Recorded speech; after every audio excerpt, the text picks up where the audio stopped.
I will then call my first witness, Mr. Jim Steele. Dad, did you have occasion to investigate any complaints against Mr. Murphy? Yes, I did. Okay. And which complaints were those? McKenna Sis, Rodney Thomas, and the J.L. Kane matter. Okay. Can you advise the general information with regard to each complaint, for example, what the complaint generally was about? Sisk and Thomas both consigned items to Mr. Murphy at auctions, and initially their complaints were that they did not receive compensation after their items were sold.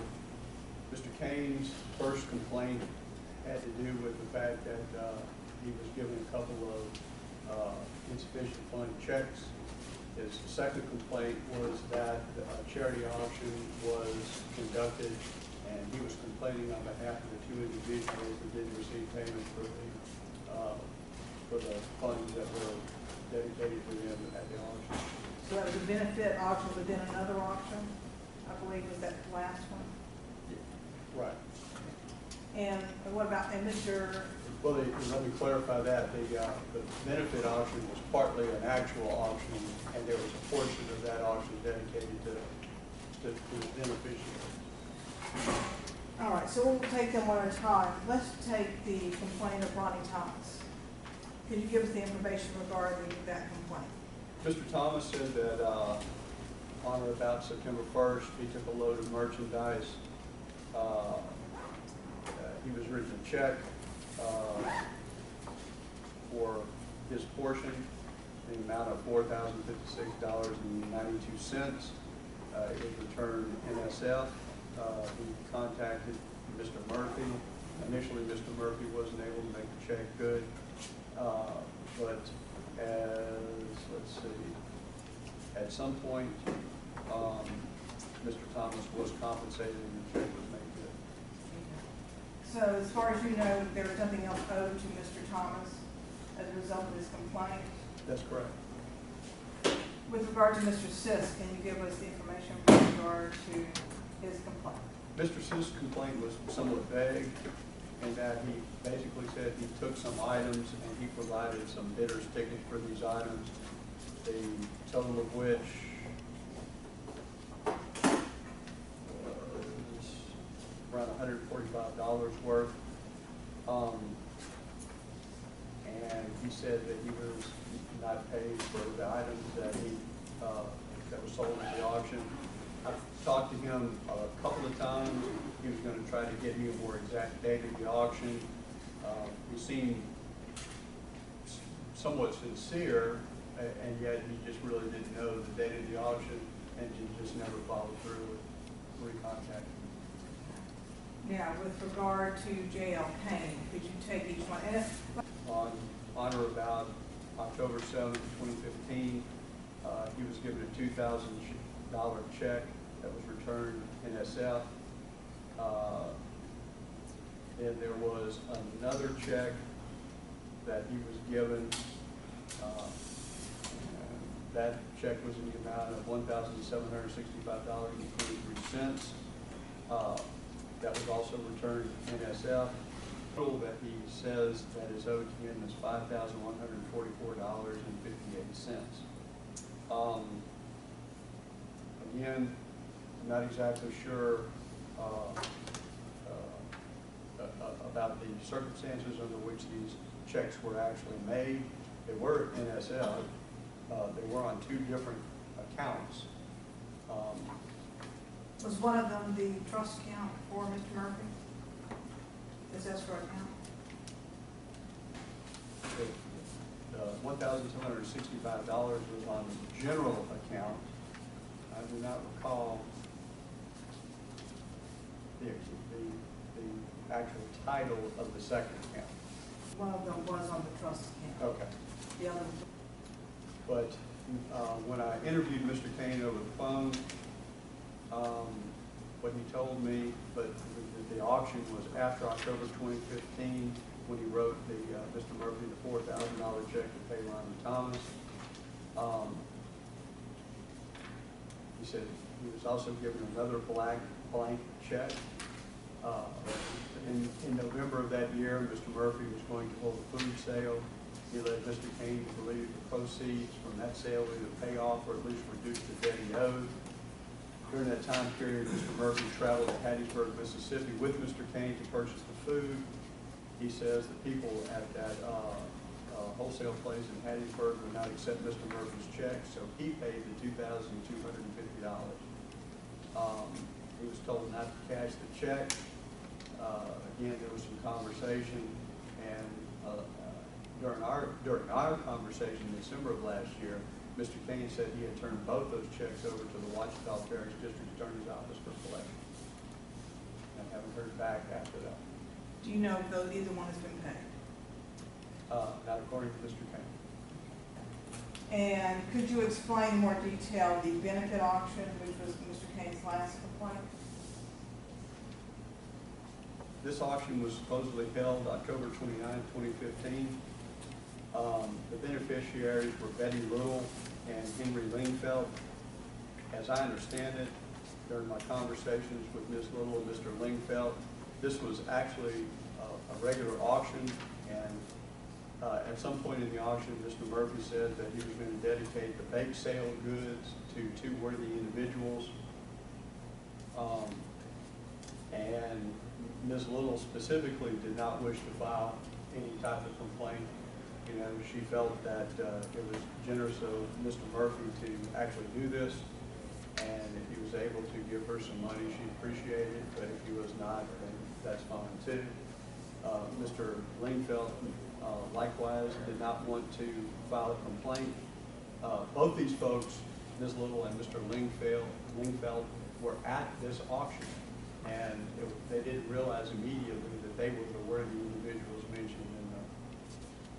So this complaint was actually filed on their behalf by Mr. Kane. Do you know if Mr. Kane has any relationship with either of those individuals? Other than the fact that they know each other, no relationship. Subpoenaed records from one of his auctions. I did. Subpoenaed, and you reviewed those records, is that correct? I did. Did you find any problem with his records that he subpoenaed?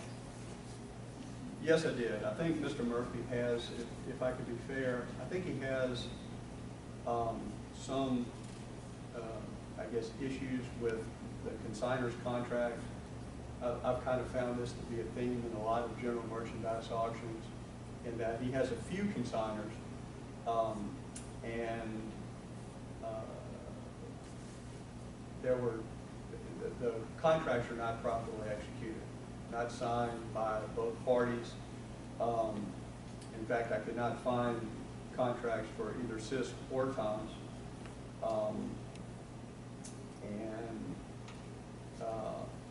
I didn't get any records as to the sales tax being collected.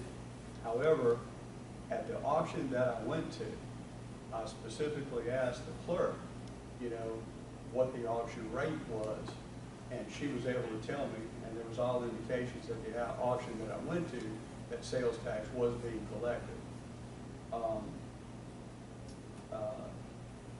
As far as Mr. Murphy's account, the account that we were furnished, it appears like he uses one single account. And he and I have had some conversations about this, and he indicated that he now understands that he needs an operating account as well as an escrow account. And I think he understands the difference between the two now. But at the time that we subpoenaed the records, pretty much everything that he did came out of this one particular account. You know, there were ATM withdrawals, there was, you know, phone bills being paid and things of that nature. And so I think, again, if you want my opinion, once he gets his accounting under control and begins to use contracts, that will solve most of the problems with the auction. Like to introduce any evidence? I don't have any witnesses. I faxed out the certified checks to the auctioneer's commission the day that I paid it. I've made some mistakes, there's no doubt about it. I did a little bump in the road. But every one that's been covered, and I faxed it that day that it was paid, and I contacted the auctioneer's commission, and I called on my cell phone, I paid Ronnie Thomas. They even called him back on his cell phone. I think Sandy called him back and verified that he was paid. J.L. Kane, both have been paid, and he did turn it into Washita Parish. We can call them and verify it. I've got a couple of the, certified check, copies of certified checks in my briefcase here in just a second. I don't know if I've got all of them.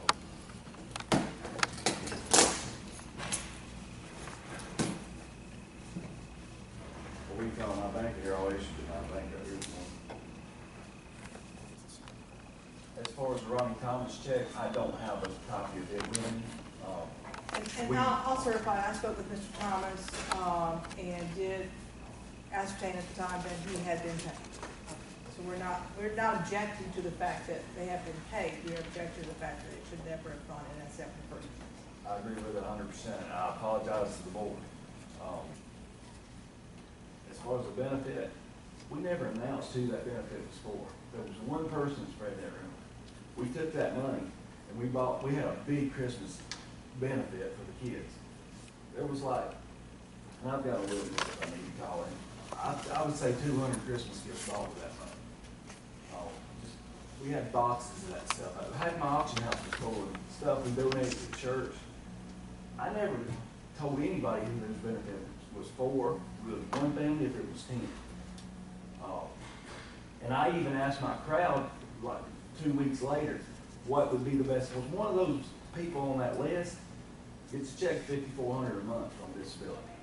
If you can't live on $5,400, I know a lot of people have to live on $500. That's the families we have. So if I'm wrong for giving it to more than those two people, I'm just wrong. I'll stand, whatever, I'll take my punishment for it. But I didn't think it was right when I found out the circumstances of everything else, that it went to those two individuals. We spread it out. And I can have 100 people to testify that, that we had the benefit and that we distributed it through the community. If you come to my auction, it's a family. That's what it is. All my people, 90% of my people retired, they come every week. And if y'all pull my license, I guess you have to do what you want to do. But, all we've tried to do is help. And that's just the way I look at it. And it's my fault. I'll be totally upfront. It's my fault I let that happen in those accounts. I know what I've got to do to get it straightened out. My CPA knows what she has to do to get it straightened out. So I'll do whatever y'all need me to do or whatever we have to do to go on from here.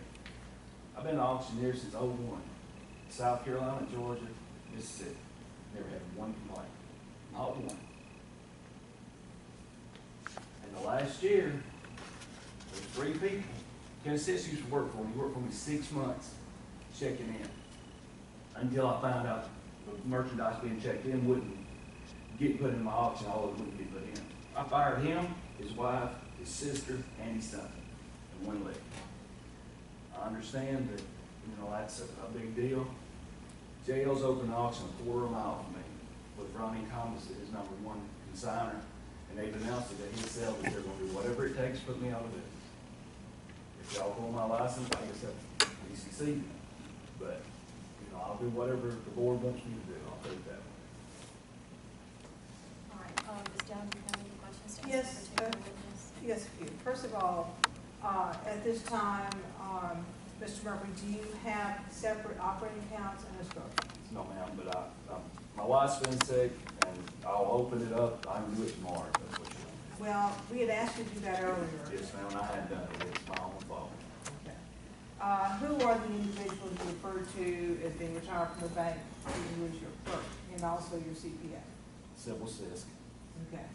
Vicki Francis, she runs my office. You were there at my office, at my auction, she runs the whole office. She runs everything back here, and she's a certified public accountant. So, Did you receive any correspondence in writing from Mr. Thomas or Mr. Kane that any checks had been returned as insufficient funds or account closed? no, ma'am, I didn't receive anything. The only thing, the day you called me was the first thing I heard about. Did you give them blank checks? Yes, ma'am. Did you sign those blank checks? Yes, ma'am. Why did you do that? Because JL and I were buying a lot of things together. A lot of that stuff out of that food auction, he took and sold it himself. You'll check his records. He had a food auction the next Thursday. That's the reason, because we didn't know how to settle everything up. We didn't know where we stood. And I shouldn't have done that. It's stupid. My wife told me for the last 6 months how stupid it was. All right, so at the present time, though, you still don't have a separate escrow No, account? ma'am. Alternatively. Do you speculate there's any outside influences pushing those three people? J.L. Kane's opening the auction house quarter mile from me. Okay. Kenny says it's gonna be check-in, man, and Ronnie Thomas is supplying all the merchandise. JL's even announced it, or told, I could give you 40 witnesses that he's gonna put me out of business. So, and Ronnie Thomas has told 15 or 20 different people that he'll spend whatever money it takes to put me out. So, that's the only thing I know. I want you to know you've committed a cardinal sin when you take funds from the public and did not have an escrow account to put these funds in. Yes, sir. This is very, very serious. Yes, sir, I understand that too.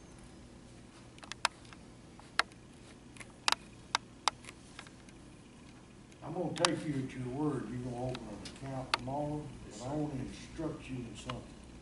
When you pull money out of that escrow account, it better be nothing to you or any of your organization, but whatever commission you're charging. And the rest of it has got to go to pay your consignors. Can I ask you one question? If I just sell only my merchandise, It's got to go in that escrow account. okay, so I can just Period, pay myself paragraph. back The law out? is the law. Okay, I don't care if it's your item, your mama's items, your daddy's items, if you sell it on that block, at that auction that's advertised to the public, and you have the public there, it's got to be escrow because there's sales tax and everything involved in that money. so after, if it's just my auction, put in an escrow account, leave it, you can take the commission out Take the commission out, and then pay myself. and then the check. pay yourself, pay your taxes out of that escrow account, because that's due. Mr. Murphy, this is the findings of this board. Under efforts to deceive and defraud the public, we find you not guilty. Incompetency and gross negligence, we find you in violation. And we find you $500, and that's because you do not have a trust account. Number 11, selling goods before the auctioneer, auction house has contracts or agreed upon reserves. We find you guilty, we find you $500. On number 12, we're gonna give you the benefit of the doubt for the timely manner, from the time the board's general counsel contacted you, that you paid these checks within 24 hours of certified funds. We're gonna find you not guilty on that. On your payments and accounts,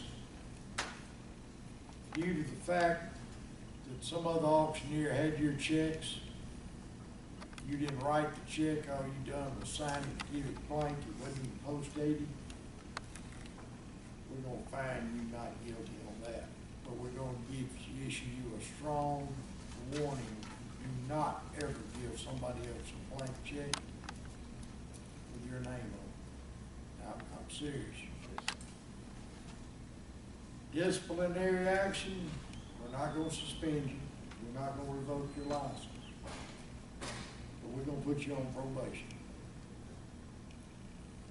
12 months from today, your suspension will end 5/10/17. Now there's a catch to all this. Tomorrow morning, you go somewhere in Bastrop, you open you an escrow account. You have that bank write a letter on their letterhead stating that you have an escrow account in that bank. And they want officers to have to have them sign that letter, and scan it and email it to Sandy tomorrow. The total fine is $1,000. You have 180 days, 6 months from today to pay that. Now, we're gonna charge you the cost of this hearing. Now, this is gonna be court reporter's cost, the Attorney General's hearing officer's cost, Anna Dow's cost, and Jim Steele's cost. Anna Dow will give the Attorney General the bill, and these will be actual cost. You're not making any money off of this cost stuff. You'll have 180 days to pay that.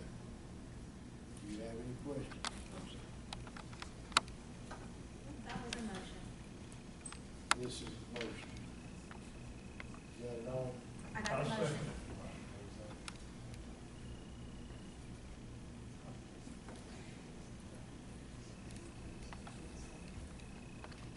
Yeah, so there was a motion by Jim, there was a second by Clayton. So, Any further discussion? All in favor? Aye. Objection? Motion passed. the last, we just adjourned. We need a motion to Meeting adjourn. adjourned. Motion adjourned, sorry. All right, we're adjourned. We're adjourned.